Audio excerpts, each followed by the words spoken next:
ಆತ್ಮೀಯ ವೀಕ್ಷಕರೇ, Royce and creations YouTube ಚಾನಲ್ಗೆ ನಿಮಗೆ ಸ್ವಾಗತ. ಇಂದಿನ ಈ ವಿಡಿಯೋದಲ್ಲಿ 10ನೇ ತರಗತಿಯ ವಿಜ್ಞಾನ ವಿಷಯದ ಮಾದರಿ ಪ್ರಶ್ನೆ ಪತ್ರಿಕೆ 3 ಅವುಗಳ ಸಂಪೂರ್ಣ ಉತ್ತರಗಳೊಂದಿಗೆ ವಿಶ್ಲೇಷಣೆ ಮಾಡೋಣ.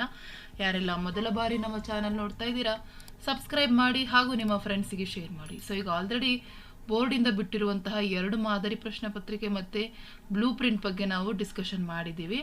ಸೊ ಈ ಒಂದು ವಿಡಿಯೋದಲ್ಲಿ ಮಾಡೆಲ್ ಕ್ವಶನ್ ಪೇಪರ್ 3 ನಾವು ಅವುಗಳ ಕೀ ಆನ್ಸರ್ಸನ್ನು ವಿಶ್ಲೇಷಣೆ ಮಾಡ್ತಾ ಹೋಗೋಣ ಮಕ್ಕಳ. ಸೊ ಎಲ್ಲ ಸಬ್ಜೆಕ್ಟಿಗೆ ಸಂಬಂಧಪಟ್ಟಂತಹ ಮಾಡೆಲ್ ಕ್ವಶನ್ ಪೇಪರ್ಸನ್ನು ಡಿಸ್ಕಷನ್ ಮಾಡಿದ್ದೀವಿ. ಅವೆಲ್ಲ ಡಿಸ್ಕ್ರಿಪ್ಷನಲ್ಲಿ ಇರುತ್ತೆ ಮಕ್ಕಳ, ನೋಡಿ ಅದರ ಉಪಯೋಗವನ್ನು ಪಡೆದುಕೊಳ್ಳಿ. ಸೊ ಮೊದಲಿಗೆ ನಾವು ಭಾಗ ಎ ಭೌತ ವಿಜ್ಞಾನದಲ್ಲಿ ಬಂದ ಪ್ರಶ್ನೆಗಳು ನೋಡೋಣ. First main multiple choice questions ಇರ್ತದೆ ಮಕ್ಕಳ. ಇಲ್ಲಿ 2 ಪ್ರಶ್ನೆಗಳಿದ್ದಾವೆ. ಫಸ್ಟ್ ಕ್ವಶನ್, ದರ್ಪಣ ಒಂದು ವಸ್ತುವೊಂದರ ನೇರ ಮತ್ತು ದೊಡ್ಡದಾದ ಪ್ರತಿಬಿಂಬ ಉಂಟು ಮಾಡಿದೆ. ಹಾಗಾದರೆ ಆ ದರ್ಪಣದ ವಿಧ ಮತ್ತೆ ಪ್ರತಿಬಿಂಬದ ಸ್ವಭಾವ ಕ್ರಮವಾಗಿ ಅಂತ ಕೇಳಿದ್ದಾರೆ ಮಕ್ಕಳ. ಸೊ ಇಲ್ಲಿ ಕೊಟ್ಟಿದ್ದಾರೆ 4 ಆಪ್ಷನ್ಸು, ದರ್ಪಣ ಮತ್ತೆ ಪ್ರತಿಬಿಂಬ ಕೊಟ್ಟಿದ್ದಾರೆ. ಸೊ ಇಲ್ಲಿ ಕೇಳಿರೋದು ವಸ್ತುವೊಂದರ ನೇರ ಮತ್ತೆ ದೊಡ್ಡದಾದ ಪ್ರತಿಬಿಂಬ. ಸೊ ನೇರ ಮತ್ತೆ ದೊಡ್ಡದಾದ ಪ್ರತಿಬಿಂಬ ಉಂಟಾಗುವಂಥದ್ದು ನಿಮ್ನ ದರ್ಪಣ ಮತ್ತು ಮಿಥ್ಯ ಪ್ರತಿಬಿಂಬ ಆಗಿರ್ತದೆ. ಹಾಗಾಗಿ option D is the right answer. Second question, ವಿದ್ಯುತ್ ಮಂಡಲದಲ್ಲಿ ಬಳಕೆಯಾದ ಶಕ್ತಿಯ ದರವು ಅಂತ ಕೇಳಿದ್ದಾರೆ. ಸೊ ವಿದ್ಯುತ್ ಮಂಡಲದಲ್ಲಿ ಬಳಕೆಯಾದ ಶಕ್ತಿಯ ದರಕ್ಕೆ ಏನಂತ ಹೇಳಿ ಕರಿತೀವಿ? ಇಲ್ಲಿ ವಿದ್ಯುತ್ ಪ್ರವಾಹ, ವಿಭವಾಂತರ, ರೋಧ ಮತ್ತು ಸಾಮರ್ಥ್ಯ ಕೊಟ್ಟಿದ್ದಾರೆ. ಅದು ಆ್ಯಕ್ಚುಲಿ ಸಾಮರ್ಥ್ಯವಾಗಿರ್ತದೆ, ಪವರ್ ಅಂತ ಹೇಳಿ ಕರಿತೀವಿ. ಸೊ ಹಾಗಾಗಿ option D is the right answer. Next second main ಕೆಳಗಿನ ಪ್ರಶ್ನೆಗಳಿಗೆ ಉತ್ತರಿಸಿ. ಇಲ್ಲಿ 1 ಅಂಕದ ಪ್ರಶ್ನೆಗಳು ಬರ್ತದೆ. ಒಂದು ವಿದ್ಯುತ್ ಮಂಡಲದಲ್ಲಿ ಉಪಯೋಗಿಸುವ ಕೆಳಗಿನ ಘಟಕಗಳ ಚಿಹ್ನೆಯ ಚಿತ್ರವನ್ನು ಬರೆಯಿರಿ. ಸೊ ನಿಮ್ಮ ಆಲ್ರೆಡಿ ಒಂದು ಐಡಿಯಾ ಸಿಕ್ಕಿದೆ. ಪ್ರತಿ model question paper, even last year final exam question ಪೇಪರ್ಸ್ಗಳಲ್ಲೆಲ್ಲ ಈ ಕ್ವಶನ್ಸ್ಗಳಿದ್ದಾವೆ. ಹಾಗಾಗಿ ವೆರಿ ಇಂಪಾರ್ಟೆಂಟ್. ರಿಯೋಸ್ಟಾಟ್, ಸೊ 2ರಲ್ಲಿ ಯಾವುದಾದ್ರೂ ಒಂದು ಚಿಹ್ನೆಯನ್ನು ಹಾಕಿ ನಿಮಗೆ ಅರ್ಧ ಅಂಕ ಸಿಗ್ತದೆ. ಸೇರ್ಪಡೆ ಇಲ್ಲದೆ ದಾಟಿದ ತಂತಿ ಅಂದರೆ ಇದು ಅದರ ಚಿಹ್ನೆ ಆಗಿರ್ತದೆ. ನೆಕ್ಸ್ಟ್ 4ನೇದು, ಮನೆಯ ಮೀಟರ್ ಬೋರ್ಡ್ನಲ್ಲಿ ಫ್ಯೂಸ್ ಅನ್ನು ಸಜೀವ ತಂತಿಗೆ ಸಂಪರ್ಕಿಸುವ ಬದಲು ತಟಸ್ಥ ತಂತಿಗೆ ಸಂಪರ್ಕಿಸಿದರೆ ಆಗುವ ಪರಿಣಾಮ. ಸೊ ಮೀಟರ್ ಬೋರ್ಡ್ನ ಫ್ಯೂಸ್ ಅನ್ನು ಸಜೀವ ತಂತಿಗೆ ಸಂಪರ್ಕಿಸದೆ ಇದ್ದರೆ ಏನಾಗ್ತದೆ? ಸ್ವಿಚ್ ಆಫ್ ಮಾಡಿದಾಗಲೂ ಸಾಧನಗಳಲ್ಲಿ ವಿದ್ಯುತ್ ಪ್ರವಹಿಸುತ್ತದೆ. ಇದು ಬಳಕೆದಾರರಿಗೆ ವಿದ್ಯುತ್ ಆಘಾತವನ್ನು ಉಂಟು ಮಾಡ್ತದೆ. ಹಾಗಾಗಿ ತಟಸ್ಥ ತಂತಿಗೆ ಸಂಪರ್ಕಿಸಬಾರದು, ಸಜೀವ ತಂತಿಗೆ ಸಂಪರ್ಕಿಸಬೇಕು. ನೆಕ್ಸ್ಟ್ ಸೆಕೆಂಡ್ ಮೇನ್ ಕೆಳಗಿನ ಪ್ರಶ್ನೆಗಳಿಗೆ ಉತ್ತರಿಸಿ. ಇಲ್ಲಿ 2 ಅಂಕದ ಪ್ರಶ್ನೆಗಳು ಬರ್ತದೆ. ಒಟ್ಟಾರೆ 6 ಅಂಕ ಸಿಗ್ತದೆ ಈ ಮೇನಲ್ಲಿ. 5ನೆಯ ಪ್ರಶ್ನೆ, ಕೆಳಗಿನ ಚಿತ್ರವು ವ್ಯಕ್ತಪಡಿಸುವಂತಹ ವಿದ್ಯಮಾನವನ್ನು ವ್ಯಾಖ್ಯಾನಿಸಿ. ಇಲ್ಲಿ ಎಚ್ ಮತ್ತು ಎಂ ಯಾವ ಬಣ್ಣವನ್ನು ಪ್ರತಿನಿಧಿಸ್ತದೆ? ಸೊ ಇಲ್ಲಿ ನಮಗೆ ಗಾಜಿನ ಪಟ್ಟಕ ಕೊಟ್ಟಿದ್ದಾರೆ, ಬೆಳಕನ್ನು ಆಯಿಸಿದ್ದಾರೆ. ನಮಗೆ ಗೊತ್ತಿದೆ ಅಲ್ಲಿ ಬರುವಂಥದ್ದು ವಿಬ್ ಗಯಾರ್, ಹೌದಲ್ಲ? ಸೊ ಇಲ್ಲಿ ನಮಗೆ ಗೊತ್ತಿದೆ ವಿಬ್ ಗಯಾರ್. ಸೊ ಅದರಲ್ಲಿ ಯಾವುದು ಹೆಚ್ಚು ಬಾಗ್ತದೆ, ಯಾವುದು ಕಡಿಮೆ ಬಾಗ್ತದೆ ಅದು ನಿಮಗೆ ತುಂಬ ಚೆನ್ನಾಗಿ ಗೊತ್ತಿದೆ. ಸೊ ಇವರು ನಮಗೆ ಎಚ್ ಮತ್ತು ಎಂ ಅಂತ ಕೇಳಿದ್ದಾರೆ. ಸೊ ಇಲ್ಲಿ ನಮಗೆ ಬಿಳಿಯ ಬೆಳಕು ವ್ಯಾಖ್ಯಾನ ಕೇಳಿದ್ದಾರೆ. ಸೊ ಬಿಳಿಯ ಬೆಳಕು 7 ಬಣ್ಣಗಳಾಗಿ ವಿಭಜನೆ ಹೊಂದುವುದನ್ನೇ ವರ್ಣ ವಿಭಜನೆ ಅಂತ ಹೇಳಿ ಕರಿತೀವಿ. ಸೊ ಎಚ್ ಅಂದರೆ ಕೆಂಪು, ಯಾಕೆಂದರೆ ಕೆಂಪು ತುಂಬ ಕಡಿಮೆ ಬಾಗುವಂಥದ್ದು. ನೀಲಿ ನಮಗೆ ಇಲ್ಲಿ ಎಂ ಇದೆಯಲ್ಲ ಅದು ನೀಲಿ ಆಗಿರ್ತದೆ. ಸೊ ನೇರಳೆ ಏನಾಗ್ತದೆ? ತುಂಬ ಬಾಗ್ತದೆ. ಹಾಗಾಗಿ ನಮಗೆ ಕೇಳಿರೋ ಅಂಥದ್ದು ಮಕ್ಕಳ 1ನೇದು ಮತ್ತು 4ನೇದು. ಹಾಗಾಗಿ ಕೆಂಪು ಮತ್ತು ನೀಲಿ. ಸೊ ನಿಮಗೆ ಇಲ್ಲಿ ವಿಬ್ ಗಯಾರ್ ಅಂತ ಬರ್ಕೊಳ್ಳಿ. ಸೊ ಆಗ ನಿಮಗೆ ನೀಟಾಗಿ ಗೊತ್ತಾಗ್ತದೆ ಯಾವುದು ಬಣ್ಣ ಅಂತ.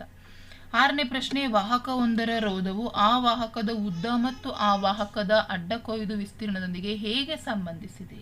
ಸೊ 2 ಕ್ವಶನ್ ಪೇಪರ್ಸಲ್ಲಿ ವಾಹಕದ ರೋಧ ಯಾವುದ್ರ ಮೇಲೆ ಅವಲಂಬಿಸಿದೆ ಕೇಳಿದ್ರು.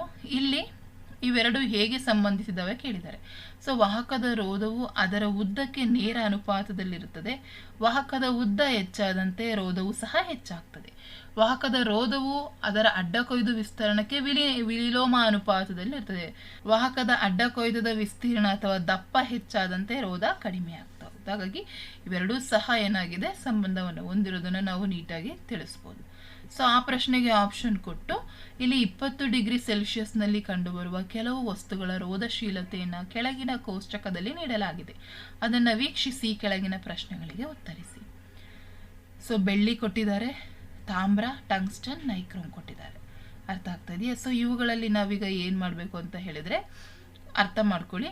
ಬೆಳ್ಳಿ ಮತ್ತು ತಾಮ್ರದಲ್ಲಿ ಯಾವುದು ಉತ್ತಮ ವಾಹಕ ಅಂತ ಕೇಳಿದ್ದಾರೆ. ಸೊ ಇಲ್ಲಿ ಬೆಳ್ಳಿ ತಾಮ್ರ ಕೇಳಿದರೆ ಉತ್ತಮ ವಾಹಕ ಯಾವುದಾಗಿರ್ತದೆ? ಬೆಳ್ಳಿ ಆಗಿರ್ತದೆ. ಯಾಕೆಂದರೆ ರೋಧಶೀಲತೆ ಇದಕ್ಕಿಂತ ಅದು ಕಡಿಮೆ. ಅರ್ಥ ಆಗ್ತಾ ಇದೆಯಾ? ಸೊ ಹಾಗಾಗಿ ಬೆಳ್ಳಿ ಉತ್ತಮ ವಾಹಕ ಮತ್ತು ರೋಧಶೀಲತೆ ಏನಾಗಿದೆ? ತಾಮ್ರಕ್ಕಿಂತ ಅದು ಕಡಿಮೆ ಇದೆ. ನೆಕ್ಸ್ಟ್, ವಿದ್ಯುತ್ ಉಷ್ಣೋತ್ಪಾದನಾ ಸಾಧನಗಳಲ್ಲಿ ಇವುಗಳಲ್ಲಿ ಯಾವುದನ್ನು ಬಳಸುವರು ಏಕೆ? ಸೊ ಅದರಲ್ಲಿ ನೈಕ್ರೋಮನ್ನು ಹೆಚ್ಚಾಗಿ ಬಳಸುವಂಥದ್ದು. ಯಾಕೆಂದರೆ ನೈಕ್ರೋಮ್ನ ರೋಧಶೀಲತೆ ಅತಿ ಹೆಚ್ಚಾಗಿರ್ತದೆ. 7ನೇ ಪ್ರಶ್ನೆ, ದಂಡಕಾಂತದ ಒಂದು ತುದಿಯನ್ನು ಸೂಜಿಕಾಂತದ ದಕ್ಷಿಣ ಧ್ರುವದ ಸಮೀಪಕ್ಕೆ ತರಲಾಗಿದೆ. ಆಗ ಸೂಜಿಕಾಂತದ ತುದಿಯು ದಂಡಕಾಂತದ ತುದಿಯಿಂದ ದೂರಕ್ಕೆ ವಿಚಲಿಸುತ್ತದೆ. ಈ ಸೂಜಿಕಾಂತದ ದಕ್ಷಿಣ ಧ್ರುವಕ್ಕೆ ನಿರ್ದೇಶಿತಗೊಂಡ ದಂಡಕಾಂತದ ಧ್ರುವವನ್ನು ಹೆಸರಿಸಿ. ನಿಮ್ಮ ಉತ್ತರಕ್ಕೆ ಕಾರಣವೇನು? ಸೊ ಅರ್ಥ ಮಾಡ್ಕೊಳ್ಳಿ, ದಂಡಕಾಂತದ ತುದಿ ಹತ್ರ ಸೂಜಿಕಾಂತದ ದಕ್ಷಿಣ ಧ್ರುವವನ್ನು ತಂದಿದ್ದಾರೆ. ಆಗೇನಾಗಿದೆ? ದಂಡಕಾಂತದ ತುದಿ ದೂರಕ್ಕೆ ಹೋಗಿದೆ. ಯಾಕೆ ದೂರಕ್ಕೆ ಹೋಗಿದೆ ಮಕ್ಕಳ? ನಮಗೆ ಗೊತ್ತಿದೆ, ಯಾವಾಗ ಸಜಾತಿಯ ಧ್ರುವಗಳು ಒಟ್ಟಿಗೆ ಬಂದಾಗ ಅದು ಆಕರ್ಷಿಸೋದಿಲ್ಲ, ವಿಕರ್ಷಿಸ್ತದೆ. ಅದೇ ವಿಜಾತಿಯ ಧ್ರುವಗಳು ಒಟ್ಟಿಗೆ ಬಂದಾಗ ಆಕರ್ಷಿಸ್ತವೆ. ಸೊ ಇಲ್ಲೇನಾಗಿದೆ? ದಂಡಕಾಂತದ ಧ್ರುವವು ಸಹ ದಕ್ಷಿಣ ಆಗಿರೋದ್ರಿಂದ ಅದು ದೂರಕ್ಕೆ ಹೋಗ್ತಾ ಇದೆ. ಸೊ ಅದನ್ನೇ ಅವರಲ್ಲಿ ಕೊಟ್ಟಿರೋದು, ವಿಕರ್ಷಿಸ್ತಾ ಇದೆ. ನೆಕ್ಸ್ಟ್ 6th ಮೇನ್ ಕೆಳಗಿನ ಪ್ರಶ್ನೆಗಳಿಗೆ ಉತ್ತರಿಸಿ. ಇಲ್ಲಿ 3 ಅಂಕದ ಪ್ರಶ್ನೆ. ಸೊ ಡೆಫಿನೆಟ್ ಕ್ವಶನ್, ರೇಖಾಚಿತ್ರ ಕೊಟ್ಟಿರ್ತಾರೆ ನಮಗೆ ಬೆಳಕು ಪಾಠದಿಂದ. ಸೊ ಒಂದು ವಸ್ತುವನ್ನು ಪಿನ ಮಸೂರದ 2F1 ಮತ್ತು Fಗಳ ನಡುವೆ ಇಡಲಾಗಿದೆ. ಹಾಗಾದರೆ ನಮಗೆ ಪ್ರತಿಬಿಂಬದ ಸ್ಥಾನ, ಸ್ವಭಾವ ಕೇಳಿದ್ದಾರೆ. ನೋಡಿ ಮಕ್ಕಳ, ಸೊ ಪ್ರತಿಬಿಂಬದ ಸ್ಥಾನ ಏನಾಗಿದೆ? 2Fನಿಂದ ಆಚೆ ಉಂಟಾಗಿದೆ ಮತ್ತು ಸತ್ಯ ಮತ್ತು ತಳಕೆಳಗಾದ ವಸ್ತುವಿಗಿಂತ ದೊಡ್ಡದಾದ ಪ್ರತಿಬಿಂಬ ಉಂಟಾಗಿದೆ. ಈ ರೀತಿ ಬರೆದ್ರೆ 3 ಅಂಕ. 9ನೇ ಪ್ರಶ್ನೆ, ಪ್ರಿಸ್ ಬಯೋಫಿಯಾ ಎಂದರೇನು? ಈ ದೋಷಕ್ಕೆ ಕಾರಣಗಳೇನು? ಇದನ್ನು ಹೇಗೆ ಸರಿಪಡಿಸಬಹುದು? ಸಾಮಾನ್ಯವಾಗಿ ಕಣ್ಣಿನ ಹೊಂದಾಣಿಕೆಯ ಸಾಮರ್ಥ್ಯ ವಯಸ್ಸಾದಂತೆ ಕಡಿಮೆಯಾಗ್ತದೆ. ಅಂಥವರು ಹತ್ತಿರದ ವಸ್ತುಗಳನ್ನು ಕನ್ನಡಕವಿಲ್ಲದೆ ನೋಡಲು ಸಾಧ್ಯವಿಲ್ಲ. ಈ ದೋಷವನ್ನೇ ಪ್ರಿಸ್ ಬಯೋಫಿಯಾ ಅಂತ ಹೇಳಿ ಕರೆಯುವಂಥದ್ದು. ಸೊ ಈ ದೋಷ ಉಂಟಾಗಲು ಏನು ಕಾರಣಪ್ಪ ಅಂತ ಹೇಳಿದರೆ, ಮಸೂರವು ತನ್ನ ಸ್ಥಿತಿಸ್ಥಾಪಕ ಶಕ್ತಿಯನ್ನು ಕಳೆದುಕೊಳ್ಳೋದು ಅಥವಾ ಕ್ರಮೇಣ ಸೀಲಿಯರಿ ಸ್ನಾಯುಗಳು ದುರ್ಬಲಗೊಳ್ಳುವುದು. ಇವೆರಡರಿಂದ ಈ ಒಂದು ದೋಷ ಉಂಟಾಗ್ತದೆ. ಸೊ ಇಲ್ಲಿ ದ್ವಿಸಂಗಮ ಮಸೂರಗಳನ್ನು ಉಳ್ಳಂತಹ ಕನ್ನಡಕ ಬಳಸೋದ್ರಿಂದ ಈ ದೋಷವನ್ನು ತಪ್ಪಿಸ್ಬೋದು. ಸೊ ಅದೇ ಪ್ರಶ್ನೆಗೆ ಆಪ್ಷನ್ ಕೊಟ್ಟು ಸಮೀಪ ದೃಷ್ಟಿ ಎಂದರೇನು? ಈ ದೋಷಕ್ಕೆ ಕಾರಣಗಳೇನು? ಇದನ್ನು ಹೇಗೆ ಸರಿಪಡಿಸ್ತೀರ? ಸೊ ಸಮೀಪ ದೃಷ್ಟಿ ಅಂತ ಹೇಳಿದರೆ, ಸಮೀಪದ ವಸ್ತುಗಳನ್ನು ಸ್ಪಷ್ಟವಾಗಿ ನೋಡಿ ಆದರೆ ದೂರದ ವಸ್ತುಗಳನ್ನು ಸ್ಪಷ್ಟವಾಗಿ ನೋಡಲು ಸಾಧ್ಯವಿಲ್ಲದ ದೋಷಕ್ಕೆ ಸಮೀಪ ದೃಷ್ಟಿ ಅಂತೀವಿ. ಇದು ಹೇಗೆ ಉಂಟಾಗುತ್ತದೆ ಅಂದರೆ, ಕಣ್ಣಿನ ಮಸೂರದ ವಿಪರೀತ ವಕ್ರತೆ ಮತ್ತು ಕಣ್ಣಿನ ಗುಡ್ಡೆಯು ಸಹಜ ಸ್ಥಿತಿಗಿಂತ ಉದ್ದವಾಗಿರ್ತದೆ. ಹಾಗಾಗಿ ಇದು ಉಂಟಾಗೋದು. ಮತ್ತು ಸಮೀಪ ದೃಷ್ಟಿಗೆ ನಾವೇನು ಮಾಡ್ತೀವಿ? ನಿಮ್ನ ಮಸೂರಗಳನ್ನು ಉಪಯೋಗಿಸಿ ದೋಷವನ್ನು ನಿವಾರಿಸಬಹುದು. 10ನೇ ಪ್ರಶ್ನೆ, ಎ ಪ್ರಶ್ನೆ, ಒಂದು ವಿದ್ಯುತ್ ಮಂಡಲದಲ್ಲಿ ಓವರ್ಲೋಡ್ ಉಂಟಾಗಲು ಕಾರಣಗಳೇನು? ಸೊ ಈ ಕ್ವಶನ್ ಸಹ ರಿಪೀಟೆಡ್ ಆಗಿದೆ. So concentrate 3. ಒಂದೇ ಸಾಕೆಟ್ಗೆ ಹಲವು ಉಪಕರಣಗಳ ಜೋಡಿಸುವುದು, ಸಜೀವ ಮತ್ತು ತಟಸ್ಥ ತಂತಿ ಸಂಪರ್ಕಕ್ಕೆ ಬಂದಾಗ, ನಿಗದಿತಕ್ಕಿಂತ ಹೆಚ್ಚಿನ ವಿಭವಾಂತರ ಉಂಟಾದಾಗ, ಮತ್ತು ಹೆಚ್ಚಿನ ರೇಟಿಂಗ್ ಇರುವಂತಹ ಉಪಕರಣಗಳನ್ನು ಬಳಸಿದಾಗ ಏನಾಗ್ತದೆ? ಓವರ್ಲೋಡ್ ಉಂಟಾಗ್ತದೆ. ನೆಕ್ಸ್ಟ್ ಬಿ ಕ್ವಶನ್, ಸೊಲೆನಾಯ್ಡ್ ಎಂದರೇನು? ಸೊಲೆನಾಯ್ಡ್ನೊಂದಿಗೆ ವಿದ್ಯುತ್ ಕಾಂತವನ್ನು ಹೇಗೆ ತಯಾರಿಸಬಹುದು? ಅವಾಹಕ ಹೊದಿಕೆ ಇರುವಂತಹ ತಾಮ್ರದ ತಂತಿಯ ಅನೇಕ ಸುರುಳಿಗಳನ್ನು ಹೊತ್ತೊತ್ತಾಗಿ ಸುತ್ತಿಸುವ ಒಂದು ಸಿಲಿಂಡರ್ ಆಕಾರವನ್ನು ಸೊಲೆನಾಯ್ಡ್ ಅಂತ ಹೇಳಿ ಕರಿತೀವಿ. ಸೊಲೆನಾಯ್ಡ್ನ ಒಳಭಾಗದಲ್ಲಿ ಮೆದು ಕಬ್ಬಿಣದ ತುಂಡನ್ನು ಇರಿಸಲಾಗಿದೆ. ಅದು ಕಾಂತವಾಗಿ ಬದಲಾಗ್ತದೆ. ಸೊ ಅದಕ್ಕೆ ಆಪ್ಷನ್ ಕೊಟ್ಟು ಕಾಂತೀಯ ಬಲರೇಖೆಯ ಲಕ್ಷಣ ಕೇಳಿದರೆ ಈಸಿ. ಉತ್ತರ ಧ್ರುವದಿಂದ ಉತ್ಸರ್ಜಿತವಾಗಿ ದಕ್ಷಿಣ ಧ್ರುವಕ್ಕೆ ವಿಲೀನಗೊಳ್ಳುತ್ತದೆ. ಸಾಂದ್ರತೆಯು ಧ್ರುವಗಳಲ್ಲಿ ಅಧಿಕವಾಗಿರ್ತದೆ. ಒಂದನ್ನೊಂದು ಛೇದಿಸೋದಿಲ್ಲ. ಆವೃತ ಜಾಲಗಳಾಗಿವೆ. ಬಿ ಕ್ವಶನ್, ವಿದ್ಯುತ್ ಪ್ರವಾಹವಿರುವ ವೃತ್ತಾಕಾರ ವಾಹಕ ಸುರುಳಿಯ ಸುತ್ತಿನ ಸಂಖ್ಯೆಗಳನ್ನು 10 ಪಟ್ಟು ಹೆಚ್ಚಿಸಿದಾಗ ಅದರ ಕಾಂತಕ್ಷೇತ್ರದಲ್ಲಿ ಯಾವ ಬದಲಾವಣೆ ಉಂಟಾಗ್ತದೆ? ಸುರುಳಿಯ ಸುತ್ತುಗಳನ್ನು ಸಂಖ್ಯೆ ಹೆಚ್ಚಾದಂತೆ ಕಾಂತಕ್ಷೇತ್ರದಲ್ಲಿಯೂ ಏನಾಗುತ್ತೆ? ಹೆಚ್ಚಳ ಆಗ್ತದೆ. ಹಾಗಾಗಿ ಕಾಂತಕ್ಷೇತ್ರವು ಸಹ 10 ಪಟ್ಟು ಹೆಚ್ಚಾಗ್ತದೆ. ನೆಕ್ಸ್ಟ್ 5th ಮೇನ್ 4 ಅಂಕದ ಪ್ರಶ್ನೆಗಳು 2 ಇದಾವೆ. 11th ಕ್ವಶನ್, ಈ ಕ್ವಶನ್, ಬೆಳಕಿನ ಪ್ರತಿಫಲನ ಎಂದರೇನು? ವಸ್ತುವಿನ ಮೇಲೆ ಬಿದ್ದ ಬೆಳಕು ಮರಳಿ ಬರುವಂತಹ ವಿದ್ಯಮಾನವನ್ನೇ ಪ್ರತಿಫಲನ ಅಂತ ಹೇಳಿ ಕರೆಯಲಾಗ್ತದೆ. ಸೊ ಇದರ 2 ನಿಯಮವನ್ನು ಕೇಳಿದರೆ ಪತನ ಕೋನ ಪ್ರತಿಫಲನ ಕೋನಕ್ಕೆ ಸಮನಾಗಿರ್ತದೆ. ನೆಕ್ಸ್ಟ್ ಪತನ ಕಿರಣ, ಪ್ರತಿಫಲಿತ ಕಿರಣ, ಪತನ ಬಿಂದುವಿನಲ್ಲಿ ಎಳೆದ ಪ್ರತಿಫಲನದ ಮೇಲ್ಮೈಗೆ ಎಳೆದ ಲಂಬ ಇವೆಲ್ಲ ಒಂದೇ ಸಮತಲದಲ್ಲಿ ಇರ್ತದೆ. ನೆಕ್ಸ್ಟ್ ದರ್ಪಣದ ಸಂಗಮ ದೂರ ಅಂದ್ರೆ ಏನು ಅಂತ ಕೇಳಿದರೆ, ದರ್ಪಣದ ಪ್ರಧಾನ ಸಂಗಮ ಹಾಗೂ ದರ್ಪಣ ಧ್ರುವಗಳ ನಡುವಿನ ದೂರಕ್ಕೆ ನಾವು ಸಂಗಮ ದೂರ ಅಂತ ಹೇಳಿ ಕರೆಯುವಂಥದ್ದು. ಸೊ ಈ ಪ್ರಶ್ನೆಗೆ ಆಪ್ಷನ್ ಕೊಟ್ಟು ವಕ್ರೀಭವನ ಎಂದರೇನು ಕೇಳಿದ್ದಾರೆ. So easy. ಬೆಳಕು ಒಂದು ಮಾಧ್ಯಮದಿಂದ ಮತ್ತೊಂದು ಮಾಧ್ಯಮಕ್ಕೆ ಓರೆಯಾಗಿ ಚಲಿಸುವಾಗ ಎರಡನೇ ಮಾಧ್ಯಮದಲ್ಲಿ ಅದರ ದಿಕ್ಕು ಬದಲಾಗ್ತದೆ. ಈ ವಿದ್ಯಮಾನವನ್ನೇ ಬೆಳಕಿನ ವಕ್ರೀಭವನ ಅಂತಾರೆ. ಸೊ ಇದರಲ್ಲಿ ಸ್ನೆಲ್ಸ್ನವನ್ನ ರೂಪಿಸ್ಲಿಕ್ಕೆ ಕೇಳಿದ್ದಾರೆ. ಸೊ ಎರಡೂ ಮಾಧ್ಯಮಗಳಿಗೆ ಸಂಬಂಧಿಸಿದಂತೆ ಪತನ ಕೋನದ ಸೈನು ವಕ್ರೀಮ ಕೋನದ ಸೈನುಗಳ ನಿಷ್ಪತ್ತಿ ಸ್ಥಿರಾಂಕವಾಗಿರುತ್ತದೆ, sin i by sin r. Next ಮಸೂರಕ್ಕೆ ಸಂಬಂಧಿಸಿದಂತೆ ಕೆಳಗಿನವುಗಳನ್ನು ವ್ಯಾಖ್ಯಾನಿಸಿ. ದೃಕ್ಕೇಂದ್ರ, ಮಸೂರದ ಕೇಂದ್ರ ಬಿಂದುವನ್ನೇ ದೃಕ್ಕೇಂದ್ರ ಅಂತೀವಿ. ದ್ಯುತಿರಂಧ್ರ ಅಂದ್ರೆ ಗೋಳೀಯ ಮಸೂರದ ವೃತ್ತಾಕಾರದ ಸೀಮಾರೇಖೆಯ ವ್ಯಾಸಕ್ಕೆ ನಾವು ದ್ಯುತಿರಂಧ್ರ ಅಂತ ಹೇಳಿ ಕರೆಯಲಾಗ್ತದೆ. 12ನೇ ಪ್ರಶ್ನೆ, ನಿಮಗೆ ಕೊಟ್ಟಿರುವ ವಿದ್ಯುತ್ ಮಂಡಲದ ಚಿತ್ರವನ್ನ ಗಮನಿಸಿ ಒಟ್ಟು ರೋಧ ಮತ್ತೆ ವಿದ್ಯುತ್ ಪ್ರವಾಹ ಕೇಳಿದೆ. ಸೊ ಇಲ್ಲಿ ಮಂಡಲವನ್ನ ನೋಡಿ ಮಕ್ಕಳ, ಇಲ್ಲಿ ಏನಾಗಿದೆ ಅಂದ್ರೆ ಇವು 3 ಸಮಾಂತರವಾಗಿ ಜೋಡಣೆಯಾಗಿದೆ. ಇದು ಸರಣಿಯಲ್ಲಿ ಜೋಡಣೆಯಾಗಿದೆ. ಫಸ್ಟ್ ನಾವು ಒಟ್ಟು ರೋಧ ಕಂಡಿಡ್ಕೋಬೇಕಲ್ವಾ, ಹಾಗಾಗಿ ನಾವೇನ್ ಮಾಡ್ಕೋಬೇಕು, ಒಟ್ಟು ರೋಧ ಕಂಡಿಡಲಿಕ್ಕೆ RT is equals to RP plus RS. First ನಾವು RP ಅನ್ನ ಮಾಡೋಣ. 1/12 plus 1/8 plus 1/16. ಸೊ ಅದಷ್ಟನ್ನು ಮಾಡಿ LCM ತೆಗೆದ್ರೆ 48. ಸೊ ಅಲ್ಲಿಗೆ 13/48 ಆಯ್ತು. ಹಾಗಾಗಿ ಬರೀ RP is equals to ಅದನ್ನು ವೃತ್ಕ್ರಮ ಮಾಡ್ಕೊಂಡ್ರೆ 3.69 ಬಂತು. ಸೊ ಅಲ್ಲಿಗೆ RP ಗೊತ್ತಾಯ್ತು, RS ಆಲ್ರೆಡಿ ಗೊತ್ತಿದೆ. So RT is equals to 3.69 plus 3 ಮಾಡಿದ್ರೆ 6.69 ಓಮ್ ಆಗುತ್ತೆ. ಇದು ಒಟ್ಟು ರೋಧ. ಸೊ ಒಟ್ಟು ವಿದ್ಯುತ್ ಪ್ರವಾಹ ಅಂದ್ರೆ ಓಮ್ಸ್ ಲಾ ಬಳಸೋಣ.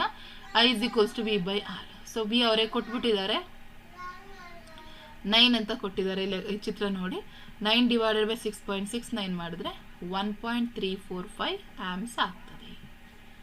ಸೊ ಲೆಕ್ಕವನ್ನ ನೀಟಾಗಿ ಬಿಡಿಸ್ಕೊಳ್ಳಿ, ಈಸಿ ಇರ್ತದೆ. ಬಿ ಕ್ವಶನ್, 50 ವ್ಯಾಟ್ ದರದ ಎಲೆಕ್ಟ್ರಿಕ್ ಫ್ಯಾನ್ ಒಂದು ದಿನದಲ್ಲಿ 6 ಗಂಟೆಗಳ ಕಾಲ ಹೊಳೆಯಾಕೆ ಆಗ್ತದೆ. 1 ಕಿಲೋ ವ್ಯಾಟ್ಗೆ 4 ರೂಪಾಯಿ ಆದರೆ 30 ದಿನಗಳವರೆಗೆ. ಸೊ ಬಹಳ ಈಸಿ ಡೈರೆಕ್ಟ್ ಕ್ವಶನ್, ಏನು ಮಾಡಂಗಿಲ್ಲ ಮಕ್ಕಳ. 50 watt into 6 hours into 30 days. So totally ನಮಗೆ ಅಲ್ಲಿಗೆ ಒಟ್ಟು ವಿದ್ಯುತ್ ಶಕ್ತಿ ಬಳಸಿರೋದು ಗೊತ್ತಾಗ್ಬಿಡುತ್ತೆ. 1 ದಿನಕ್ಕೆ 6 ಗಂಟೆ ಅಂದರೆ 30 ದಿನಕ್ಕೆ ಎಷ್ಟು, ಎಲ್ಲವನ್ನ ಗುಣಿಸ್ಬಿಡಿ. ಅಲ್ಲಿಗೆ 9000 watt. That means 9 kilo watt.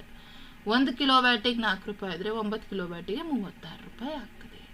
ನೋಡಿ, ಈ ರೀತಿ ಲೆಕ್ಕವನ್ನ ಬಹಳ ಸುಲಭವಾಗಿ ನಾವು ಬಿಡಿಸ್ಬೋದಾಗ್ತದೆ. ನೆಕ್ಸ್ಟ್ ಭಾಗ ಬಿಗೆ ಹೋಗೋಣ ಮಕ್ಕಳ. ಅದಷ್ಟು ಭೌತ ವಿಜ್ಞಾನ. ಈಗ ರಾಸಾಯನ ವಿಜ್ಞಾನ. 6th main multiple choice questions ಇದೆ. ಚಲುವೆ ಪುಡಿಯ ರಾಸಾಯನಿಕ ಸೂತ್ರ. ಸೊ ಇಲ್ಲಿ ನಮಗೆ 4 ಆಪ್ಷನ್ ಕೊಟ್ಟಿದ್ದಾರೆ. ಸೊ ಚಲುವೆ ಪುಡಿಗೆ ಕ್ಯಾಲ್ಸಿಯಂ ಕ್ಲೋರೈಡ್. ಸೊ ಹಾಗಾಗಿ CaOCl2 option D is the right answer. Next 14th question, ಈ ಕೆಳಗಿನ ರಾಸಾಯನಿಕ ಕ್ರಿಯೆಗಳನ್ನು ಗಮನಿಸಿ ಮತ್ತು ಸರಿಯಾದ ಹೇಳಿಕೆಯನ್ನು ಗುರುತಿಸಿ. ಇಲ್ಲಿ ನಮಗೆ ಕೊಟ್ಟಿದ್ದಾರೆ copper sulphate plus iron gives to FeSO4 plus Cu. So ಎರಡೂ ಇದನ್ನ ನೋಡಿದ್ರಾಗೆ ಇಲ್ಲಿ 4 ಆಪ್ಷನ್ ಕೊಟ್ಟಿದ್ದಾರೆ. ಸೊ ಅದರಲ್ಲಿ ಇಲ್ಲೇನಾಗಿದೆ, ತಾಮ್ರ ಬೆಳ್ಳಿಗಿಂತ ಹೆಚ್ಚು ಆದರೆ ಕಬ್ಬಿಣಕ್ಕಿಂತ ಕಡಿಮೆ ಕ್ರಿಯಾಶಾಲಿ ಅನ್ನೋದು ನಮ್ಗೆ ಅರ್ಥ ಆಗ್ತದೆ.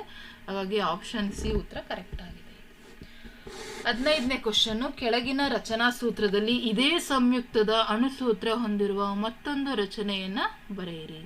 ಸೊ ಇಲ್ಲಿ ನಮಗೆ ಐಸೋಮೆರಿಸಮ್ ಬಗ್ಗೆ ಕೊಟ್ಟಿದ್ದಾರೆ ಮಕ್ಕಳ, ಅರ್ಥ ಆಯ್ತದ. ಸೊ ಇಲ್ಲಿ 4 ಕಾರ್ಬನ್ ಆಟಮ್ಸ್ ಇದೆ, 10 ಹೈಡ್ರೋಜನ್ ಇದೆ. ಸೊ ಇದನ್ನ ನಾವು ಎಕ್ಸಾಕ್ಟ್ ಆಗಿ ಸೊ ಇದು N ಬ್ಯೂಟೇನ್, ಇದು ಐಸೋಬ್ಯೂಟೇನ್ ಆಗ್ತದೆ. ಹಾಗಾಗಿ ಆಪ್ಷನ್ ಡಿ ನಲ್ಲಿರುವಂತಹ ಆನ್ಸರ್ ಏನಾಗಿದೆ, ಕರೆಕ್ಟ್ ಆಗಿದೆ, isobutane. So option D is the right answer. Next 7th main ಕೆಳಗಿನ ಪ್ರಶ್ನೆಗಳಿಗೆ ಉತ್ತರಿಸಿ. 16ನೇ ಪ್ರಶ್ನೆ, ಕೆಳಗೆ ಕೊಟ್ಟಿರುವ ಚಿತ್ರದ ಮೂಲಕ ತೋರಿಸಿರುವ ಪ್ರಯೋಗದಲ್ಲಿ ಕಂದು ಬಣ್ಣದ ಧೂಮವು ಉಂಟಾಗಲು ಕಾರಣವೇನು ಕೇಳಿದ್ದಾರೆ. ಸೊ ಇಲ್ಲಿ ಏನು ಮಾಡಿದ್ದಾರೆ, ಸೀಸದ ನೈಟ್ರೇಟ್ ಅನ್ನ ಬರ್ನರ್ನಲ್ಲಿ ಬಿಸಿ ಮಾಡ್ಬೇಕಾದ್ರೆ ಇದು ಕಂದು ಬಣ್ಣದ ಧೂಮ ಉಂಟಾಗ್ತಾ ಇದೆ. ಯಾಕೆ ಉಂಟಾಗ್ತಾ ಇದೆ ಅಂತ ಕೇಳಿದ್ದಾರೆ. ಯಾಕೆ ಅಂತ ಹೇಳಿದ್ರೆ ಅಲ್ಲಿ ಸೀಸದ ನೈಟ್ರೇಟ್ ವಿಭಜನೆಯಿಂದ ಕಂದು ಬಣ್ಣ ಧೂಮವಾಗಿ ನೈಟ್ರೋಜನ್ ಡೈಆಕ್ಸೈಡ್ NO2 ಬಿಡುಗಡೆ ಆಗ್ತಾ ಇದೆ. ನಿಸರ್ಗದಲ್ಲಿ ಶುದ್ಧ ರೂಪದಲ್ಲಿ ದೊರೆಯುವ 2 ಲೋಹ ಚಿನ್ನ ಮತ್ತು ಬೆಳ್ಳಿ. ಹೈಡ್ರೋಜನೀಕರಣ ಮಹತ್ವವೇನು? ಸೊ ಹೈಡ್ರೋಜನೀಕರಣದ ಕ್ರಿಯೆಯಿಂದ ಸಸ್ಯಜನ್ಯ ಎಣ್ಣೆಗಳನ್ನು ಘನರೂಪದ ಕೊಬ್ಬನ್ನಾಗಿ ಪರಿವರ್ತಿಸಲಾಗ್ತದೆ. ಅಂದರೆ ಪರ್ಯಾಪ್ತ ಅಪರ್ಯಾಪ್ತ ಹೈಡ್ರೋಕಾರ್ಬನ್ ಅನ್ನ ಪರ್ಯಾಪ್ತವಾಗಿ ಕನ್ವರ್ಟ್ ಮಾಡೋದಕ್ಕೆ. ಸೊ ಇದಿಷ್ಟು one word answers questions. Next 8th main 2 ಅಂಕದ ಪ್ರಶ್ನೆಗಳು ಬರ್ತದೆ. ಜೇನು ಹುಳ ಕುಟುಕಿದ ಜಾಗಕ್ಕೆ ಅಡುಗೆ ಸೋಡಾದ ದ್ರಾವಣವನ್ನು ಸಾಮಾನ್ಯವಾಗಿ ಲೇಪಿಸಲಾಗುವುದು. ಈ ಕ್ರಮವನ್ನು ಸಮರ್ಥಿಸಿ. ಸೊ ಜೇನು ಹುಳ ಕುಟುಕಿದಾಗ ಬಿಡುಗಡೆಯಾದಂತಹ ಮೆಥನೋಯಿಕ್ ಆಮ್ಲ ಉರಿಯನ್ನು ಉಂಟು ಮಾಡ್ತದೆ. ಸೊ ಅಡಿಗೆ ಸೋಡಾ ಪ್ರತ್ಯಾಮ್ಲೀಯವಾಗಿರೋದ್ರಿಂದ ಆಮ್ಲವನ್ನು ತಟಸ್ಥಗೊಳಿಸ್ತದೆ, ಹಾಗಾಗಿ ಅದು ಉರಿಯನ್ನು ಶಮನಗೊಳಿಸ್ತದೆ. ನೆಕ್ಸ್ಟ್ 20ನೇದು ಸಿನೆಬಾರ್ನಿಂದ ಶುದ್ಧ ಪಾದರಸವನ್ನು ಹೇಗೆ ಪಡೆಯಲಾಗ್ತದೆ? ಸೊ ಸಿನೆಬಾರನ್ನು ಗಾಳಿಯಲ್ಲಿ ಕಾಯಿಸಿದಾಗ ಮೊದಲು ಪಾದರಸದ ಆಕ್ಸೈಡ್ ಆಗಿ ಪರಿವರ್ತನೆ ಆಗ್ತದೆ. ಪಾದರಸದ ಆಕ್ಸೈಡನ್ನು ಮತ್ತಷ್ಟು ಕಾಯಿಸಿದಾಗ ಸ್ವಯಂ ಆಕರ್ಷಣೆಯಿಂದ ಶುದ್ಧ ಪಾದರಸ ಉಂಟಾಗ್ತದೆ. ಸೊ ಅದೇ ಪ್ರಶ್ನೆಗೆ ಆಪ್ಷನ್ ಕೇಳಿದರೆ ಕ್ಯಾಲ್ಸಿಯಂ ನೀರಿನೊಂದಿಗೆ ವರ್ತಿಸಿದಾಗ ಏಕೆ ಬೆಂಕಿ ಹೊತ್ತಿಕೊಳ್ಳೋದಿಲ್ಲ? ಯಾಕೆ ಅಂತ ಹೇಳಿದರೆ ಕ್ಯಾಲ್ಸಿಯಂ ನೀರಿನೊಂದಿಗೆ ವರ್ತಿಸಿದಾಗ ಅದು ಉಷ್ಣ ತುಂಬ ಕಡಿಮೆ ಪ್ರಮಾಣದಲ್ಲಿ ಉಂಟಾಗ್ತದೆ. ಆ ಉಷ್ಣವು ಬಿಡುಗಡೆಯಾಗುವಂತಹ ಹೈಡ್ರೋಜನ್ ಅನಿಲ ಒತ್ತಿಕೊಳ್ಳಲು ಸಾಕಾಗೋದಿಲ್ಲ, ಆದ್ದರಿಂದ ಬೆಂಕಿ ಕಾಣಿಸಿಕೊಳ್ಳಲ್ಲ. ನೆಕ್ಸ್ಟ್ ಕಾರ್ಬನ್ ಸಂಯುಕ್ತಗಳು ನಿಸರ್ಗದಲ್ಲಿ ಅತ್ಯಧಿಕ ಸಂಖ್ಯೆಯಲ್ಲಿ ಕಂಡುಬರುತ್ತವೆ, ಏಕೆ? ಕಾರಣ ಸ್ಪಷ್ಟಪಡಿಸಿ.